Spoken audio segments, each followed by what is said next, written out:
Hi, welcome again from Tecra channel. Today I wanted to go over TecraCoin wallet with you. Some simple things like installation, settings, getting the receiver's address, getting some coins, and then very important part, backing up the wallet. So let's move to the page where we can download the wallet. And as you see, we can have three choices, three operating systems. Since I have a Windows, we're gonna go with Windows. So we just click and download it. It's gonna take like no more than a minute depending on your internet speed. But once it's downloaded, you can just click and open it, and then it's gonna ask you like a couple questions. If you do wanna download it, you just have to allow it. So we're gonna do that.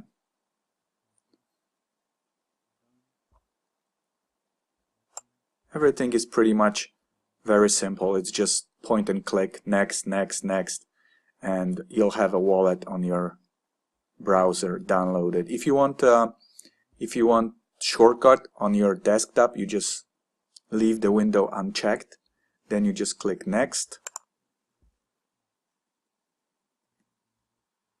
and you see it's gonna be complete. Then you just go to the next page and run the wallet. So that's it. That's pretty much all you have to do to install the wallet. So wallet opens, and let's close unnecessary windows and take a look what the wallet looks like. So this is our wallet. I'll see the balance. Of course it's zero because it's a brand new wallet. Now we have all the options on the top: file, settings, help. We can go over that later. You see in file you have a backing up the wallet. We'll have to do that. I'll show you how to do that in a little bit. Now there is also a send and receive in the file.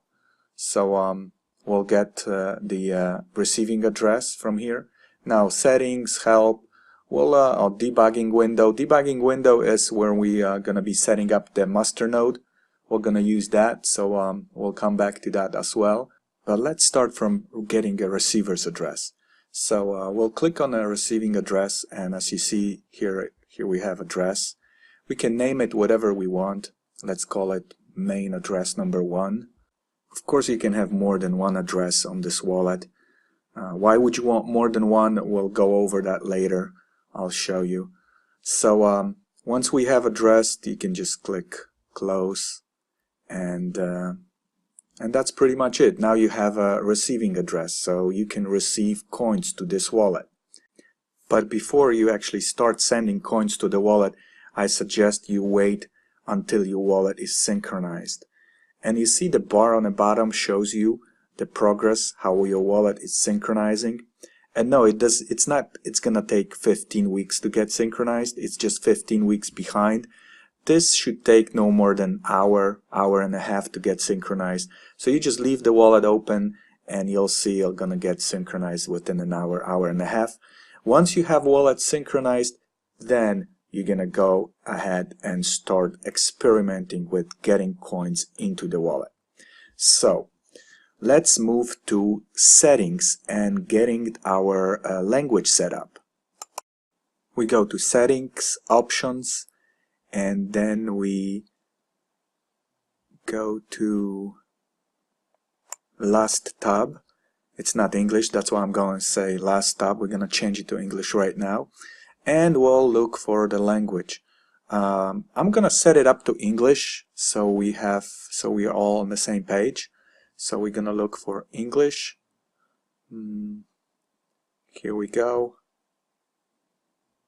Here it is.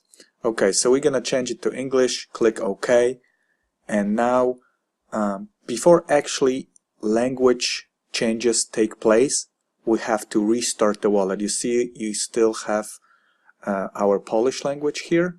So I'm going to restart the wallet, and then the language changes will take place. Okay, now let's restart the wallet. I actually got my wallet restarted earlier, and I waited for a little bit to get synchronized. Once it got synchronized, I did get myself some Tecra coins, as you see in my wallet. Actually 10,001 Tecra coin. Why I got 10,001 Tecra coins? It's very simple. I first did transaction for 1 Tecra coin just to make sure everything is fine with my wallet, and then I felt safe just to send another 10,000 coins. You see, when you go to transactions tab, you see a transaction for 1 Tecra coin and transaction for 10,000 Tecra coins. So once we have funds in our wallet, it's very important to make sure the funds are safe. So let's go to a file and do that very important step, which we call backing up the wallet. You see, you go to file and there is a tab, backup the wallet. Now what we're gonna do, we're gonna create a file which is gonna be restoring our wallet just in case anything happens to it. For now I'm gonna save this file on my computer, but then I'm gonna move it to a USB drive or to external hard drive just to make sure this file is not on the same computer as my wallet. As I said before, just in case anything happens to the computer, I want to have that file safe. So let's save it. You can name it pretty much anything you want it. I'm just gonna name it Tecra, TecraCoin, let's say. It's a .dot file. So if we want to restore the wallet, we'll have to rename it anyway. So you just click and you see in the lower right corner, backup successful. That's pretty much it. Your wallet is backed up. Now this file, I still have it on my computer, as you can see here, but I'm gonna move it to a safe place, and I suggest you do the same. Do not keep this file on the same computer as your wallet. That's not the point. So your funds are safe now. We went over a couple things today. You can just close your wallet now. Here you go. And what we did, we went over how to download the wallet, how to get the receiving address, how to back up your wallet, which is very important. Now all you have to do is just get some Tecra coins. And the next time we'll talk, we'll go step by step how to set up the masternode. Don't forget to subscribe, and to find out more about Tecra, just visit our website. The link is below, as well as links to other our media sites. So thank you. See you next time.